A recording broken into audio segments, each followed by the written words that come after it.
Et bonjour les grands trésors. Je suis joie de vous retrouver par ici. Joie aussi de me déposer et de vous offrir une visibilité sur un espace que j'ai pas vraiment l'habitude de partager. Oui et non, dans le sens où j'en ai quand même parlé, mais là j'ai l'impression d'être au cœur de cette essence, de cette vibration, de ce mot, de ce passage, que j'avais à cœur de vraiment vous donner une visibilité sur ce qui était là, au cœur d'un effondrement, pour peut-être que ça puisse vous permettre de vous reconnaître dans ce que je partage, et puis peut-être d'y apposer donc la compréhension, certes, mais ensuite l'acceptation de ce qui est, puisque c'est quand même inhérent à notre nature, ces cycles de mort, vie, effondrement, construction. J'avance, je m'arrête, je m'élève, je plonge dans mes racines. Et en fait, tous ces mouvements qui sont contraires sont complètement pas antinomiques et peuvent coexister. Et coexistent dans l'harmonie du vivant. Il n'y a pas un mouvement qui est plus sollicité que son contraire. C'est-à-dire que si tu regardes la marée haute, la marée basse, c'est les mêmes heures, les mêmes plages horaires, le même espace-temps qui est dédié. Si tu regardes la vague qui monte et ensuite s'effondre, la mer qui se retire, qui avance, qui se retire et qui avance, et quand elle avance, elle fait vague, effondrement, vague, effondrement, vague, effondrement. Elle est pas en mode toujours vague et plus rien, vague. Non, il y a vraiment tous les contraires qui existent, qui coexistent et qui se soutiennent pour exister. Et en fait, l'effondrement, on n'en parle pas assez. Parce qu'on est dans une société hyper positiviste, hyper productiviste, qui fait qu'on s'est complètement coupé d'un rythme naturel de ce qui est là en nous, et que du coup, ce qui est là en nous n'a pas sa place à l'extérieur dans cette société. Donc, on fait de la rétention par rapport à ces effondrements. On les cache, on les juge, on les qualifie de problèmes. Et alors, dès lors qu'on qualifie quelque chose comme étant un problème, le réflexe dans cette société va être de trouver une solution. Donc c'est là qu'on s'éparpille dans la recherche d'une solution pour que cet effondrement n'existe pas, alors qu'en fait, cet effondrement est, et il n'y a pas de solution à trouver, sinon de réapprendre à communier avec nos rythmes, avec nos mouvements. Et on n'a pas la main sur nos mouvements. On a juste la main sur la façon dont on réagit à ces mêmes mouvements. Est-ce qu'on s'y oppose? Est-ce qu'on les sublime? C'est-à-dire que, à contrario, l'effondrement, effectivement, a été un petit peu mis de côté, mais du coup, la construction dans cette société est quelque chose d'hyper valorisé, comme si ça justifiait la qualité de l'être que de proposer quelque chose dans la forme, comme si ça attestait d'une réussite. Et du coup, dans ce mouvement de j'offre, je me retire, j'offre, je me retire, dans le mouvement de j'offre, on a construit des empires et souvent, on s'y identifiait à ces personnages qui donnent, donnent, donnent. Et du coup, on en oublie de se retirer. Et à un moment, on ne peut plus donner. Parce que ce retrait qui est nécessaire pour pouvoir donner de nouveau justement après, quand il n'a pas lieu, ce retrait, fait que le donner, à un moment donné, n'a plus suffisamment accès à l'énergie de vie pour pouvoir le faire depuis un espace d'amour. Et il va du coup plutôt se faire depuis un espace du personnage qui a peur de manquer, qui a peur de décevoir, qui a peur d'être rejeté, qui a peur de ne pas être aimé, et du coup qui va donner, donner, donner à s'en oublier. Et en fait, là, moi, je vis un effondrement. Et bien évidemment que c'est inconfortable. Et c'est pas un problème que ce soit inconfortable. Vous voyez, c'est tellement... On a tellement mis l'inconfort dans l'arrière-cuisine, mais même dans l'arrière-arrière-arrière-cuisine. On a essayé de l'enfermer dans une malle. On a coulé une dalle de béton dessus et on a dit non, mais nous, on veut juste le confort. Qu'en fait, ben, quand ces mouvements arrivent, il y a vraiment une partie de nous pour qui c'est hyper compliqué d'y accéder. Parce qu'on n'est pas éduqué à se rendre à cet inconfort, à se détendre dans cet inconfort, à accepter l'inconfort dans le corps, dans le cœur, dans ce qui est là comme étant quelque chose qui existe et qui amène avec lui sa magie. Et vraiment, c'est...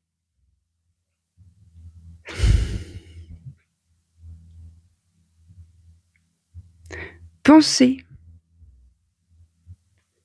vivre une vie tout le temps confortable, attesterait en soi d'un contrôle de la part de la personnalité qui mettrait en place des stratagèmes de défense dans la vie pour pouvoir s'assurer que c'est toujours confortable. Toujours et jamais sont des mots qui nous feront mentir, puisqu'il sera question avant tout de reconnaître un mouvement qui se goûte à chaque instant.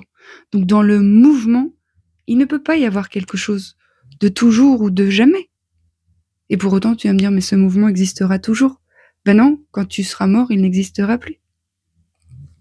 Et même si tu me dis, ce mouvement, je le vis jamais, ben si, puisque tu es un être de mouvement. Après que tu sois déconnecté parce que tu as construit pour survivre un espèce de fonctionnement dans le monde qui fait que tu contrôles. Et c'est normal, attention, je ne pose aucun jugement sur ce fonctionnement et je remercie le contrôle d'exister, parce que nous sommes dans un terreau tellement inconscient et malmenant qu'effectivement, il a fallu contrôler l'expérience et l'existence et la façon dont le vivant nous traversait, puisque de toute façon, nous avons été amenés très tôt à expérimenter le contrôle de l'autre sur soi. Les parents. Les parents, quand ils nous disent « pleure pas », il fait pas froid, oh ça va. Il y a quelque chose qui contrôle ce que nous traversons, qui juge, qui n'accepte pas ce qui est là en nous, qui fait qu'à un moment donné, nous non plus, on ne va pas pouvoir être en capacité d'accepter ce qui est là en nous, puisqu'en fait, on est dépendant du lien avec les parents, étant enfant. Donc on va tout faire pour maintenir le lien. Et si le lien existe uniquement quand je n'existe pas, alors je ne vais pas exister pour faire vivre le lien. Et donc je vais arriver à l'âge adulte avec ce mécanisme de je suis en lien avec l'autre au détriment de qui je suis. Mais en fait, c'est là que c'est hyper fascinant d'observer que le vivant t'amène des expériences qui te permettent de changer la donne, de revenir à l'équilibre. Parce qu'il y a quelque chose de très disharmonieux de ne pas exister pendant 30 ans. Parce que en vrai, comme tous les contraires coexistent et cohabitent, le j'existe, j'existe pas, coexiste H24. Et des fois, tu expérimenteras le j'existe et des fois le j'existe pas dans ta posture. Le truc qui génère un problème conséquent, c'est que quand c'est le j'existe pas qui régit ton existence depuis des années et qui crée un sacré déséquilibre, et ben à un moment donné, tu vas expérimenter la dépression, puisqu'il y a une pression excessive à maintenir le j'existe pas très très loin, ou le j'existe très très loin, et à ne faire vivre que le j'existe pas. Et donc dans ce mouvement de pression excessive, ou dans ces contraires qui normalement dansent ensemble, comme l'eau, le feu, comme la joie et la tristesse, comme le confort et l'inconfort, qui peuvent danser ensemble, communier et offrir aux vivants une expérience fantastique, eh ben il va y avoir effectivement, de par ce conditionnement de je n'existe pas, une pression excessive en interne pour mettre à mal le j'existe. Donc la vie, cherchant toujours l'harmonie et la croissance, la vie c'est la croissance de toute façon, elle va mettre un moment dans ton champ de perception, dans ton expérience, le reflet de ce qui est là. Donc s'il y a trop de pression en interne, à un moment, elle va dépressurisé, dépressionné. La dépression vient, à mon sens, que d'une résultante normale d'un espace en soi qui est trop sous pression. Et à un moment, ça a besoin de dépressuriser. Mais en fait, c'est pareil, pression, dépression, tu les expérimentes dans ton quotidien H24. Mais là, je te parle d'une pression qui se serait durée, enfin, qui aurait duré sur un espace-temps qui n'est pas inhérent au vivant, mais plutôt conceptualisé par un personnage qui a mis des mécanismes en place pour survivre. Eh ben, la dépression, ça va être la proposition du vivant pour revenir à l'équilibre. Mais on est tellement peu informé que même dans cette dépression, plutôt que d'accepter de dormir pendant 6 mois, de pleurer pendant 3 jours, et en même temps de ne pas s'identifier à ce qui est là et de continuer à être au monde avec ces mouvements, eh bien, c'est compliqué. Mais moi, je vais vous témoigner mon effondrement, comment je le vis, pour que vous puissiez, parce que je peux être source de projection pour vous. Vous pouvez penser que j'ai tout compris, vous pouvez penser à travers le partage que je fais que je suis arrivée à un niveau de réalisation incroyable. Non, je suis toujours régie par des mouvements qui m'échapperont toujours. Toujours et jamais sont des mots qui nous feront mentir. Et donc, j'expérimente aussi. Moi, j'ai déménagé. J'arrive dans une région où je connais 2 personnes. Et encore, je les connais depuis quelques mois. J'arrive dans un espace que j'ai jamais visité. J'arrive dans un espace dans lequel j'ai projeté certaines choses. Je n'ai vu ce logement que sur des photos. Il y a une porte-fenêtre, enfin, que je pensais être une porte-fenêtre. Il s'avère que c'est une grande fenêtre, mais que ce n'est pas une porte-fenêtre. C'est que la dimension de cette fenêtre n'est pas la même qu'une porte-fenêtre. Donc moi, quand j'ai vu ça sur la photo, j'ai pensé que l'espace était proportionnel à une porte-fenêtre, et non pas à une fenêtre. Donc je suis arrivée dans un espace très petit, sombre, que j'avais pas du tout vu comme ça. Et donc dans cet espace de reconstruction sur bien des choses, de frustration par rapport à ce logement, eh ben il y a un espace en moi qui s'est effondré. Qui s'est effondré vraiment. Et le mois d'octobre a été un mois pour moi éprouvant. Éprouvant, j'ai vécu des deuils, j'ai vécu des réajustements dans mon verbe, j'ai vécu des guérisons, j'ai vécu des propositions qui m'ont été offertes de vivre et de dire, tu as le choix là, de continuer d'alimenter un schéma ou là, de te positionner avec ton verbe, quitte à perdre l'autre. Ben, je me suis choisie et je crois bien que j'ai perdu l'autre, mais en me choisissant, je ne perds personne puisque je me retrouve. L'autre s'éloigne, mais ce n'est plus une perte, puisque je pensais que l'autre était ce dont j'avais besoin pour être complète. Mais en fait, à travers ce que je fais vivre dans l'espace avec cet autre, je me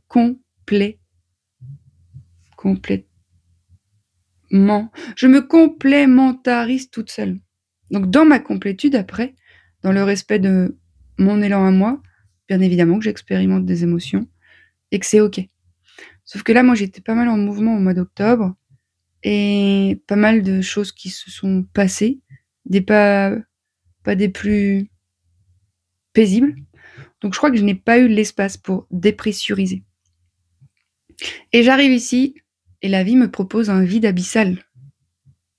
Quoi de mieux que de se goûter dans ce vide abyssal pour laisser enfin l'effondrement arriver, pour ne plus avoir cet autre, ce truc qui fait barrage entre moi et moi. Et alors, l'effondrement, chez moi, ça va être à travers des larmes. Et alors vraiment, j'ai accueilli une petite fille en moi qui était terrorisée à l'idée d'être là. Mais je le partage avec toute humilité pour vraiment qu'on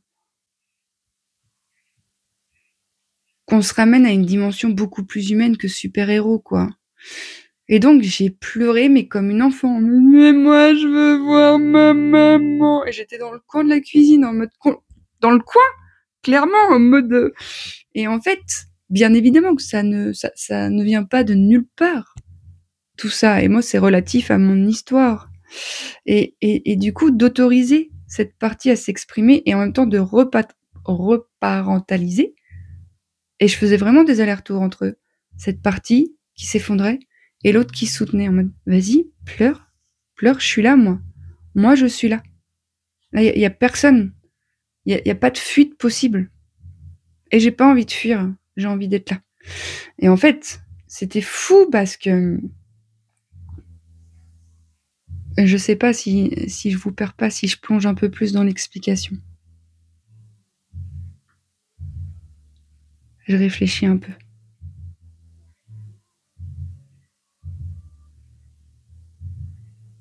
On va s'arrêter là, j'ai pas besoin d'aller plus loin. Mais au plus je vide, au plus j'accepte les vidanges, les vies d'anges, au plus je récupère une cartographie originelle. Et ce logement, qui était la source de mes projections de c'est trop horrible, quand je vide ça, mon prisme devient plus clair, devient plus réel. Et en fait, je l'ai aménagé. Et en fait, je m'y sens bien. C'est pour ça qu'il est important de comprendre que tout part de soi, tout vient de soi, et qu'en fait, tout ce que tu perçois dans l'environnement et la façon dont tu le perçois n'est qu'une façon dont tu vis ce qui se goûte dans l'instant. Et moi, quand je suis arrivée et que j'étais là, c'est horrible. C'est horrible. C'est... Et ben, j'étais vraiment teintée par cette horreur en moi qui était en excès par rapport à tout ce que j'ai vécu dernièrement, que j'ai pas pu évacuer. Et en fait, la vidange se fait toute seule. Et je vois bien que plus je vidange, tiens-toi bien, plus je suis en place, enfin, plus je suis en capacité de remettre ma clarté en place. Et en fait, il y a sur le lieu dans lequel j'habite une salle de 50 mètres carrés que je vais pouvoir exploiter. Et en fait, là, ce matin, j'avais pas du tout prévu ça, hein. Je suis allée me balader, j'ai pleuré de ouf dans la forêt. J'ai fait circuler, je me suis effondrée. Je suis revenue, je me suis mis bien.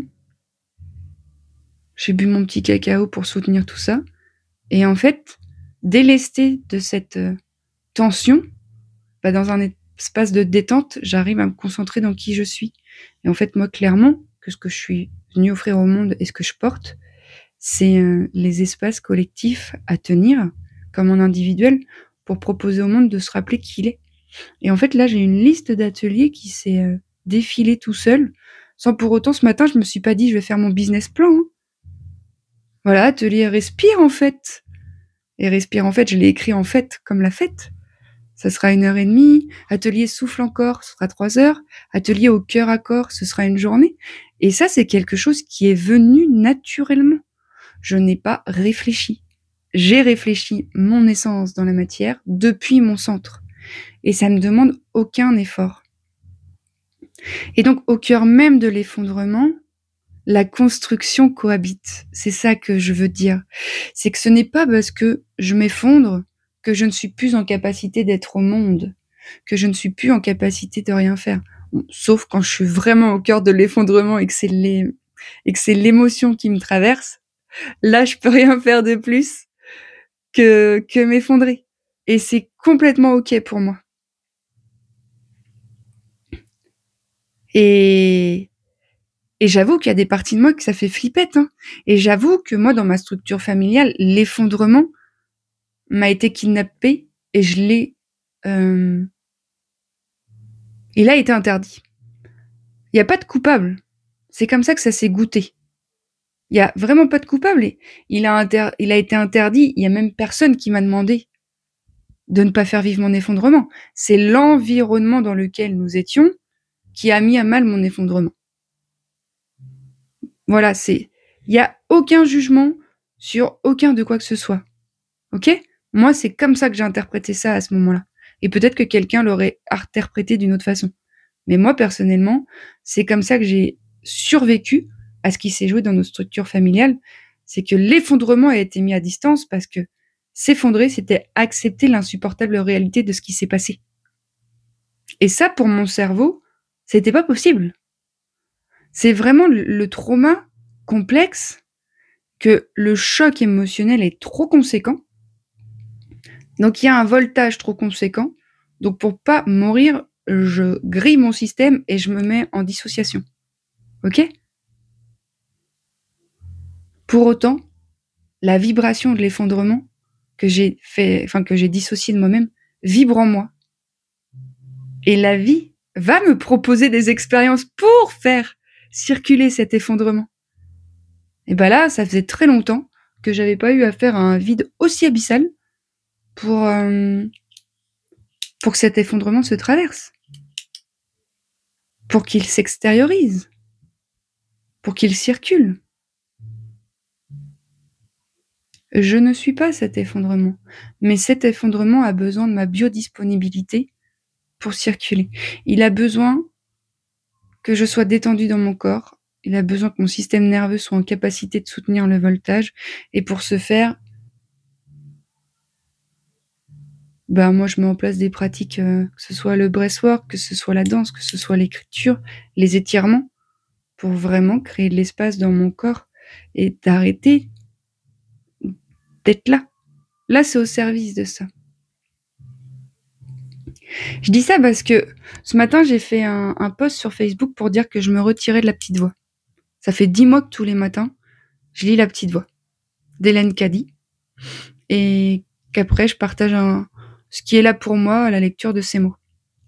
Et vraiment, ce matin, j'ai fait un article comme quoi je me retirais. Parce que j'ai l'impression que dans cet effondrement, il faut que je rentre de nouveau davantage en moi, que je récupère davantage d'espace et que je le concentre autrement. Oui, parce que finalement, j'ai tellement envie d'être en lien quand même, que ça se goûte autrement assez rapidement. Cet espace, le présentiel, la pièce. J'ai fermé l'espace virtuel. Il y a autre chose qui se déroule, qui se dévoile, mais ce n'est pas depuis un espace de conceptualisation mentale ou de volonté de. Et c'est hyper compliqué à comprendre, parce que c'est subtil, et en même temps, c'est vraiment des traumatismes qui drive, et c'est vraiment s'en remettre au grand mystère du vivant qui nous emmène dans des endroits géographiques. Parce qu'on pourrait dire, mais en même temps, pourquoi t'as déménagé là dans un endroit que tu connais personne? Mais si vous saviez comme ça s'est passé d'une fluidité.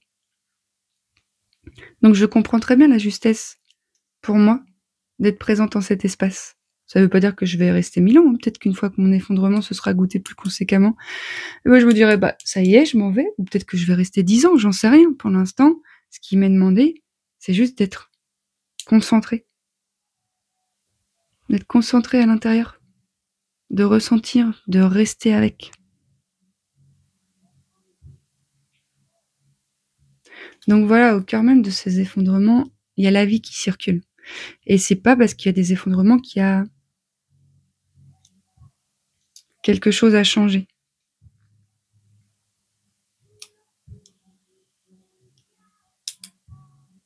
Mais je vois la violence avec laquelle on se traite. Donc c'est pour ça que j'ai vraiment à cœur de proposer des espaces collectifs où on restaure. Et du coup, il nous faut comprendre ce qui se passe pour se sécuriser. C'est complètement normal ce que je vis, hein. C'est pas un synonyme d'incompréhension, d'inconscience ou de t'es trop comme ci ou t'es trop comme ça. Non. C'est ce qui est là et c'est parfait comme ça. Voilà. Voilà les grands trésors. Je vous embrasse fort, et si vous avez l'appel pendant cet effondrement d'être accompagné et soutenu, bordé et aimé, je suis là. Voilà. Je crois que c'est à peu près tout. Vive l'effondrement, au cœur duquel la construction est déjà là. Des bisous!